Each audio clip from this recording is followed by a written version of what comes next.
I see McFarlane's not only enlisted the help of artists, but now assassins. Here's a look at the McFarlane toys. DC Multiverse, McFarlane Collector's Edition, Deathstroke, the Terminator.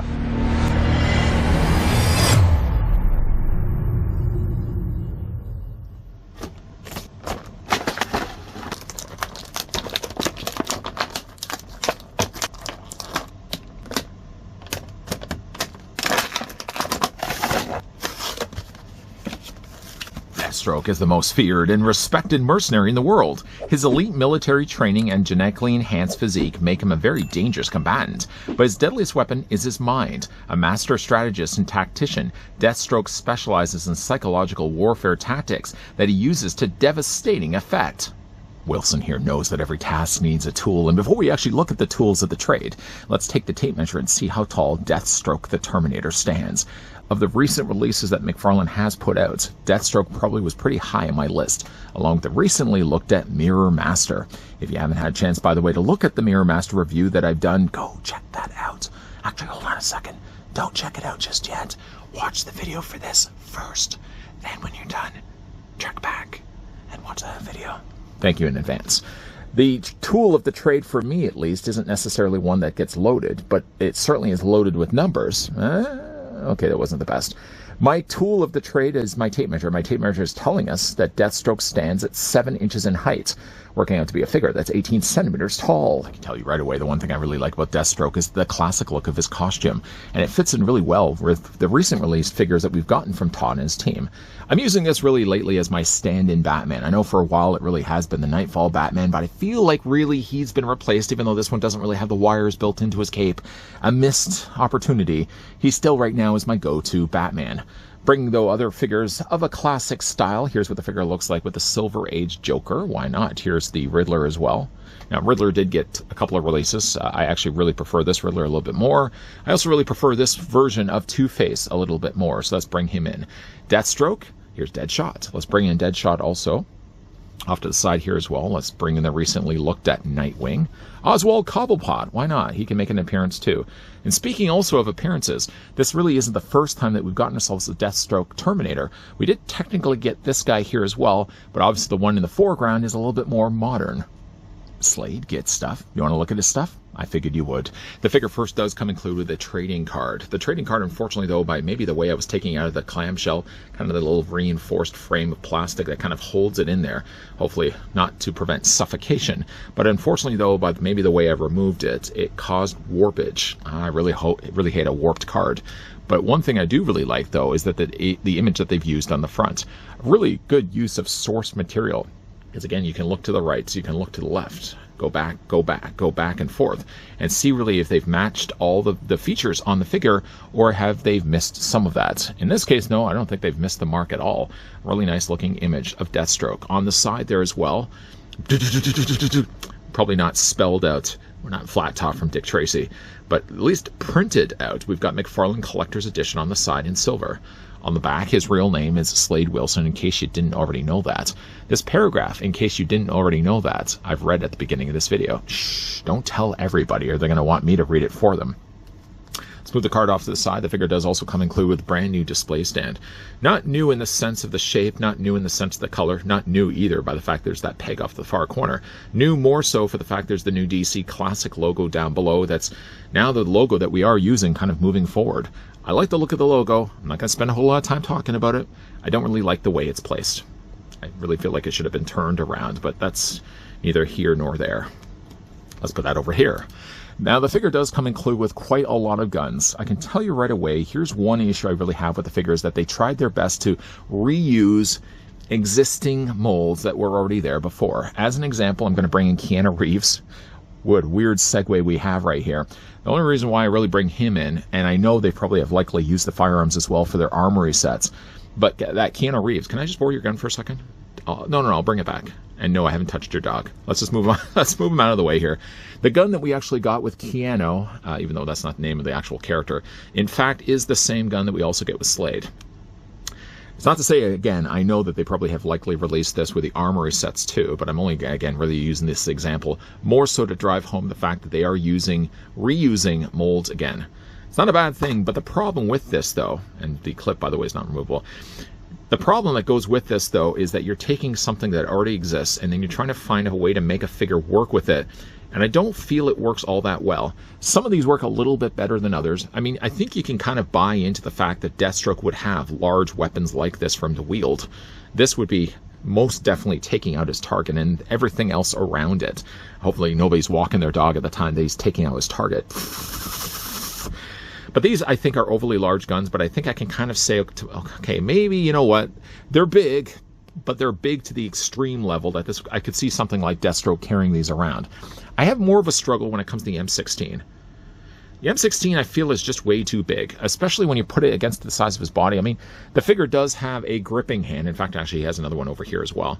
If you put, like, the M16 into his hand, the handle isn't necessarily large, but I feel the moment you put the gun into his hand, and it might just be me, I feel like the gun is way too large. Now, if you were to say, like, take this gun, obviously this gun's much larger, but I feel like this is so much more over the top anyways.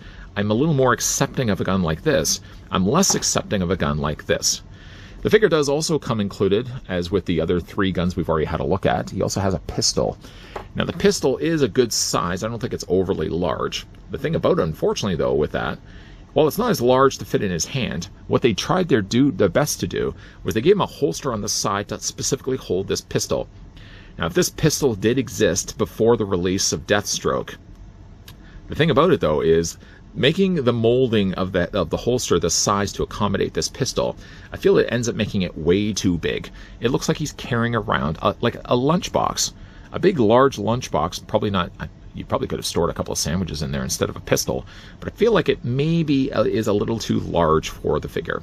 It sort of throws the proportions off a little bit. What doesn't throw off the proportions, obviously, is the fact the figure does come also included with some swappable hands. Now, on the ends, he already has, on the ends of his forearms, that is, he has one to hold the bottom stock of the gun. He also has a gripping hand on this side. What he does also have at his disposal is a closed punching fist and another gripping hand. So if you want to have him dual-wielding weapons, simply would just attach this hand. You want to see it? Okay, I figured you would.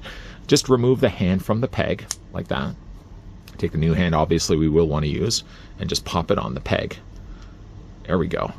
And now let's take these overly oversized guns and do our best to kind of fit them in his hand. Now, this one is the little harder one to do because you kind of have to twist to get in his hand.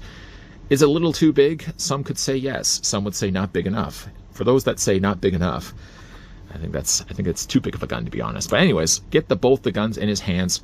It does make, obviously, his arms a little more front heavy. And this one's a little harder to hold just because, again, like the way that this handle is designed. But if you want to have him wielding both guns excessively, you can do that with Deathstroke here. Let's remove the guns. Put them off to the side for at least right now. Okay. As for Deathstroke himself, how did the figure turn out?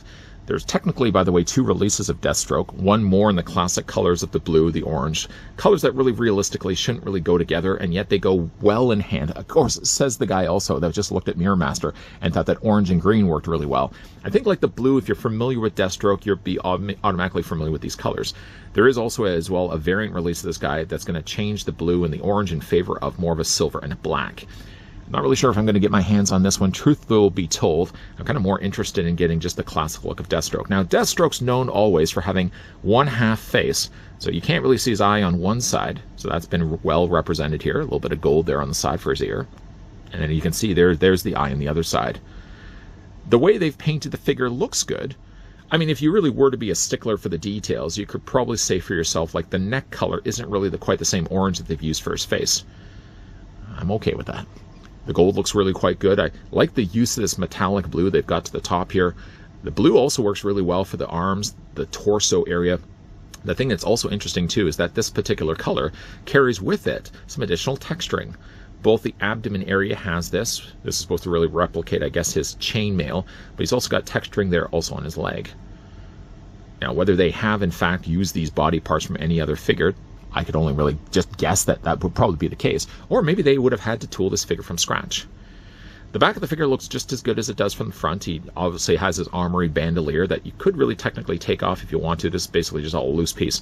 But I feel it adds to the character. Why would I feel a need to ever take that off? The gold looks good. He's got that on the top of his glove. Bands that also as well. Dividing, of course, the darker blue with the lighter, more kind of Superman blue, I suppose. The only other issue I have really with Deathstroke isn't just the fact that the guns I feel are too oversized for the figure. I feel like there are a few little things that they've done when it comes to painting this figure that don't really work for me. The orange works well, I feel, for the glove. It's somewhat of the same orange that they've also used for the belt. Now they've gone in here and they have painted what only seems to be the top flaps of each of the individual pockets. There are areas I feel like obviously have been left off completely from the painting line, and then they get started again over here. I don't really feel like these needed to even be here. I mean, if you look at kind of what the unfinished pocket would look like, I don't think it's all that bad. I think it draws more attention to the fact that the top flaps were the only things that got painted. I really feel like they didn't need to paint this at all. Something else also that when you kind of look at the figure, you realize that they've added darker areas to some areas that are orange, and then they've left other things just unfinished. As a good example, you can see like the top of his boots, the flaps that he has, all here get painted with a darker wash of brown, yet his feet don't get that at all. I feel like you would have had to decide one or the other. It can't be both. You either have the plastic matching the boots, so of course the two colors would go well together, or paint the feet so that the top flap would look also matching that of the feet. I just feel like there's too much of a separation of color. They really should have matched better these together, or really kept the color more closer to the bottoms of his boots, and then only just added a slight bit of it. I feel like there's maybe too much there on the tops.